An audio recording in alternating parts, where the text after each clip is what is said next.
Belinyuke kakhulu izinga kulonyaka emidlalweni yeTsalana Easter Games njengoba kubonakala ngabathandi bebhola kanye nezakhamuzi zaseSoweto.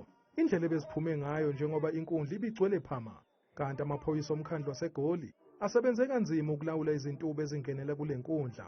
Abalandeli bebhola babheme bakholwa ile midlalo. Kuthina kusho into ebalulekile kakhulu ukuthi siyakhona ukugqugquzela intsha, sibone intsha idlala, sibone ukuthi iphuma entweni eziningi ize izodlala, ikhona ukuthi i-accommodate abantu nangendlela obona ngakhona ukuthi indlela abantu abaphume ngakhona ukutshengisa khona ukuthi into eyenzakalayo emphakathini into encomekayo. SSU idlalile kakhulu, ayiqala ukora 3 namhlanje. Abaxhasi bale midlalo bajabule ngezinga lale midlalo eqoqa intsha ingabi uvanzi. Kubaluleke kakhulu ukuthini ukuthi sibe ingxenye yemphakathi nezinto ezenziwa umphakathi ukuthi zama ukuthuthukisa imiphakathi yabo.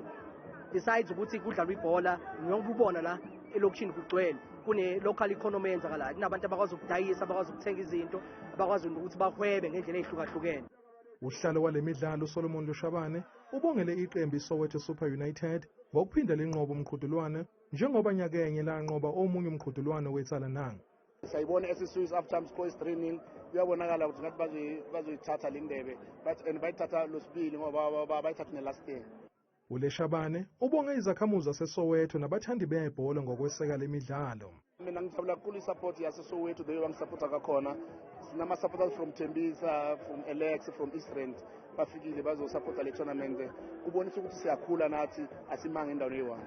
Izoqala maduze nje imidlalo yasebusika yeTsalana. Ezindabeni zethu kumzansi wethu channel 163 ngingu-Anda Ntuli ngibika ngise Bramfisherville eSoweto.